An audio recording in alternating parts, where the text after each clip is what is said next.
Welcome to Chemistry at Hononegah High School. I'm Brian Brown, and today we'll be looking at our third set of notes from Chapter 6 dealing with periodicity. And today we'll be looking at atom and ion size. So what is atom size? Well, it's estimated as half the distance between the nuclei of two like atoms in a diatomic molecule. We've got different ways of measuring atomic radius. So when you're looking at two different tables and you see different numbers, you may be actually looking at two different types of situations. Because what we need to do is have a situation where we have our atoms as close together as possible. So we could be looking at like a crystalline solid. In our solid form, our particles are packed tight together, and we could be looking at the distances between them. Well, we can also, for certain molecules like diatomic molecules, we can take a look at the distance between the nuclei of two atoms that are packed tight together to make a molecule. So what we're assuming is these two atoms are going to be as close together as possible when they make this diatomic or two-atom molecule. And we can use techniques to find the nucleus. So we can measure the distance between the two nucleus. Well, the radius would be half of that distance then. And one thing you have to be careful of is there's different ways of measuring radius. So we could be looking at measuring the radius in a crystalline solid and so forth. So if you see different numbers in two tables you're looking at, you're probably looking at two different methods of measuring or estimating atomic radius.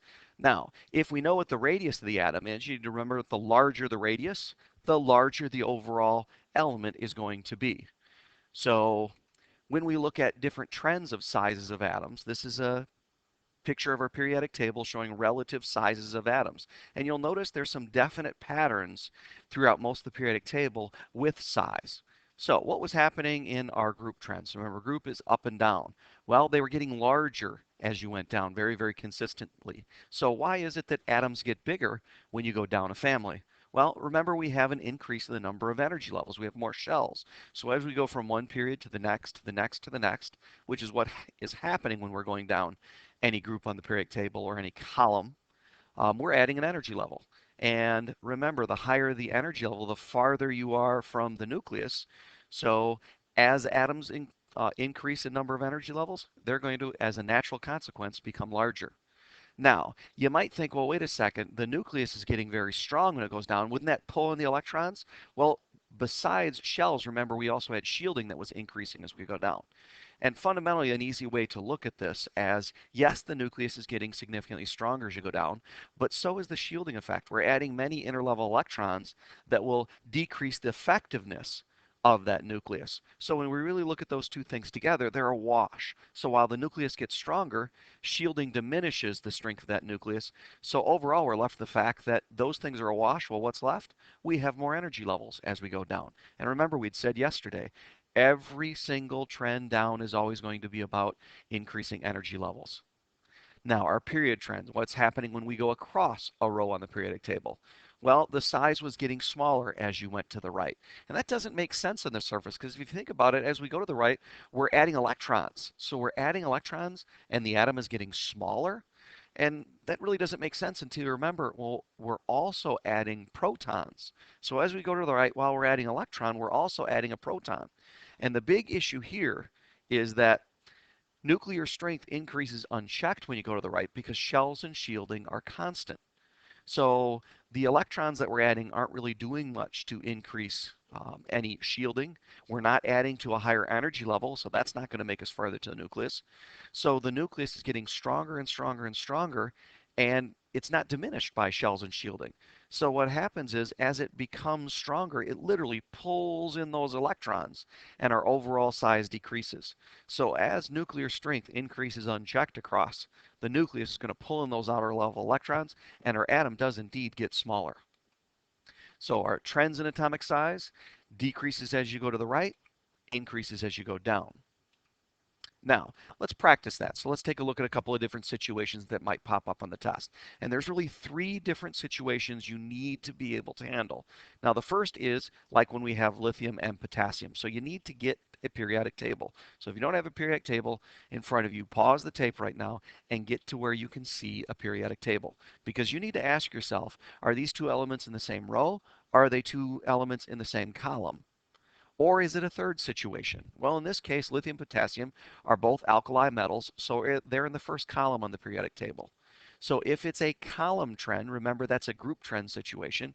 And we said as we went down a group, atoms got larger because of increasing energy levels. Well, potassium is farther down, so it has to be bigger. So you need to first look at the table and see group or period situation. Next one we're going to look at would be boron and nitrogen. They're both in the second period on the periodic table. And remember, period trends are always caused by increasing nuclear strength.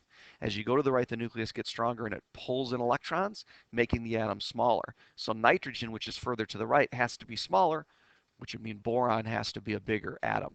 So we talked about group and we talked about period trends. So how can we have a third situation? We've already looked at both. Well, you need to understand when you glance at the periodic table, if we have two elements that are on this diagonal, like phosphorus would be here and neon would be there. Neon is up and to the right of where phosphorus is. Well, in this type of diagonal on the periodic table, our group and our period trend both agree with each other. So phosphorus is larger because it's farther down. It's also larger because it's farther left. So given that situation, both trends predict that phosphorus has to be bigger. So on the periodic table, we can predict elements in this trend, in this diagonal. But if we had something like oxygen and chlorine are on this diagonal. And when we look at that diagonal, oxygen's farther to the left, so it should be bigger, but it's higher up, so it should be smaller. Who wins? Well, we don't have a tool to tell us who wins in that case. So we never ask you about that diagonal on the periodic table. We can only ask you about a diagonal where both trends agree with each other. And phosphorus and neon would be a good example of that. Now, the next thing we're going to look at today is ions and ionic radius. But before we get into ionic radius, we need to understand what an ion is. So we've got some extra things to learn here about ions. And this is something that we're going to be using for chapters to come. This is really the first time we're introducing some core ideas we're going to see in the upcoming chapters. Now, octet rule is a core principle that we're going to be using the rest of first semester. The octet rule says atoms will gain or lose electrons and sometimes even share them, like in molecules, to acquire a full set of 8 valence electrons and become more stable. If you recall, when we were doing electron dots last chapter, when we had a noble gas, we ended up with something like neon with 8 valence electrons. And we'd said at the time that only S and P block electrons can be on our highest level. So all we really have to do to count valence electrons is count across the S and P and see which column it's in. The first, the second, the third, the fourth, and so on. And whichever column over it was, that told us how many valence electrons it had. Well, when we go to the far right all the way across, we get to our noble gases, and they have 8. Hence the name octet rule. Now, what really happens, and we've talked about this already, and we're going to keep using this, is that noble gases are inherently stable, unlike all the other atoms in the periodic table. And the reason why is they have a stable electron configuration. So having a full valence level of 8 electrons makes atoms unusually stable, and therefore they don't need to chemically react to become more stable, so they exist as elemental atomic substances. Every other element in the periodic table is going to gain or lose electrons in some way, shape, or form to try and get to that stable 8. So octet rule is something that's critical in understanding why ions form in the first place. When you have a metal, metals are on the far left of the periodic table. They only have a few valence electrons. So if our rule is we're stable when we have 8, we can either gain a bunch if we have a few electrons, or we can lose those few electrons, and now our new valence level will be our old inner full level, and therefore we're like a noble gas and stable. Well, it's easier to lose a few than it is to gain a bunch. So metals as a whole are typically a class of elements that become stable by losing electrons. And that's really why metals all share common chemical and physical properties to each other. It's because they're fundamentally all doing the same thing to achieve stability. Now, on the flip side, the far right side of the periodic table is where nonmetals are. And nonmetals have a lot of valence electrons. In fact, they have a situation where they're very close to 8 already. So they can either gain a few or they can lose a whole bunch. And once again, they're going to do what's ever easiest, which is gain a few. So nonmetals as a class of elements will tend to gain electrons to become stable.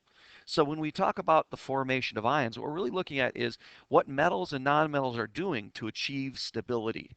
And that's lose electrons for metals and gain electrons for nonmetals. And that has a huge impact on how they behave. Chemistry humor here. So two hydrogen atoms are walking down the street. And the first one says, hey, I think I just lost an electron. Second hydrogen atom, are you sure? Well, yeah, I'm positive. So what we're looking at is the formation of ions, like what happened to our hydrogen ion in this case when H became H+. And notice what happened with size. That's where we're going with this. So when we look at the formation of a cation, which is a positive ion, the T in cat looks like a plus sign, so it's a reminder that cation is a positive ion. It's formed when electrons are removed from a neutral atom, and this is fundamentally what metals do to become stable. Well, look at what happened in our picture down below here when we were losing electrons. Lithium, sodium, potassium, and aluminum are all significantly larger than the resulting ion after electrons leave. So the cation is always smaller than the neutral atom. And that's exactly what we saw in that last picture. Well, why is that? Well, it's about electron-electron repulsions being diminished. When we lose electrons, we haven't changed the number of protons, so it's not like the nucleus is any stronger for all intents and purposes.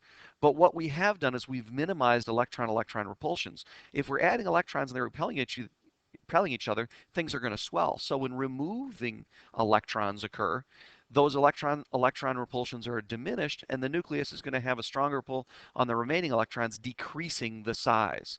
So literally, as our electrons aren't repelling each other, they're going to shrink down to a more compact size. Now, the other fundamental thing that happens here is why it's such a big difference in size. Typically, when we form a stable ion for a metal, we've lost our entire old valence level, which means instead of the fourth energy level being our highest level in potassium atoms, as a K plus ion, now our valence level is the third. And that means we have a decrease in the number of shells. So when we're going from 4 to 3, we're significantly closer to the nucleus. So when we form a cation, we're losing our whole valence level, and that's going to cause a significant drop in size as we go from our old higher valence number to a new lower energy level. So fundamentally, cations, they become smaller, which is kind of common sense. Take an electron out, it gets smaller. Now, what happens when anions get formed? Well, remember, this is what nonmetals do, and they gain electrons to become stable. Well, when you gain electrons, that's going to make a larger ion. So our anion, our negative ion, is going to be larger than the neutral atom. And that's because we have increased electron-electron repulsions cause the atoms, or the ion size, I should say, to swell up and increase in size. So as we add more negative things and they repel each other, they're going to expand and swell out. Now, what are our trends in ion size? Well, the convenient thing is that they're just like atoms, and they do it for the exact same reason. So when we look at cations and anions, they both are going to increase in size as we go down a group. So when we're looking within a group of ions, like the sodium ion, potassium ion, or rubidium ion, as we go down, we're increasing in energy levels. So that means our size is going to be larger. So ion sizes do the same thing as atom sizes do for the exact same reason. And remember, yes, the nucleus is getting stronger, we're going to go down, but that's counterbalanced by the increase in shielding, which wipes it out. And what we're left with is increasing shells, increasing energy levels. Now, what happens in a period trend? Well, like in all period situations, it's only about nuclear strength. Cations and anions are both going to get smaller when we go to the right because the nucleus is getting stronger unchecked, and that pulls in the electrons, making our ion smaller. So atom and ion size, the exact same trend. When you look at it on the periodic table, now on the surface it may look like, well, wait a second, it seems like they get smaller and then they get bigger again. Well, remember, these are our cations over here. And in general, they look like they fairly consistently decrease as you go to the right. And these are our anions over here. So we're not even counting our noble gases because remember, they don't chemically react. We're looking at the formation of ions. And within that group, yes, they also get smaller. And then when you go down in both situations, they're both increasing. So fundamentally, ions do the exact same thing as atoms. But we do have a couple of extra things to look at when we're looking at ions. The formation of them, why and how they do what they do to become ions. And when you form an ion from a neutral atom, is it getting larger or smaller? So we have a few extra ideas related to ion size. Now, before we finish up here, let's practice a couple of these situations. So, which is bigger, the O2 negative anion or the oxygen atom? Well, remember when you form an anion, you're losing electrons, same strength nucleus, I'm sorry, you're gaining electrons because of course electrons are negative things. So O2 minus means the oxygen atom picked up 2 negative electrons. Well, it's got the same exact strength nucleus, as I started to say, but it has 2 extra electrons. So we've increased our electron-electron repulsion while doing nothing to increase our strength of the nucleus. So the ion is going to swell. So O2 minus needs to be bigger. Next one, how about the cation formation? So which is bigger, Ba2 plus or Ba? Well, remember when we gain a cation, you're losing electrons and you're losing your entire valence level. So you're going to get significantly smaller. So the neutral atom is always bigger in a cation formation situation. Now, when we look at cations and anions, same thing as before. We need to decide, is this a group trend or is this a period trend? So in the first case here, we have O2 minus and F minus. Well, this would be a situation where we're talking about a period trend. Both oxygen and fluorine are in the same period in the periodic table. And when you go to the right, atoms and ions get smaller. So that would mean O2 minus would be larger. So remember, you're looking to see, is it in the same group? Is it in the same period? So next one, K plus and Rb, are they in the same group or are they in the same period? Well, they're both alkali metals. They're both in that first column. So as you go down, you should be getting larger. So Rb plus, which is farther down, is going to be a larger ion. Now the last one, remember we can sometimes look at the right kind of diagonal. So if you look at Rb and Mg2 plus, so Rb and Mg, well, green doesn't stand out very well on a green background. So Rb and Mg on the periodic table are this type of diagonal. So yes, we can compare Rb plus and Mg2 plus because Rb is farther to the left, therefore larger, farther down, therefore larger. Rb plus has to be bigger. And that ends our third set of notes dealing with atom and ion size from chapter 6.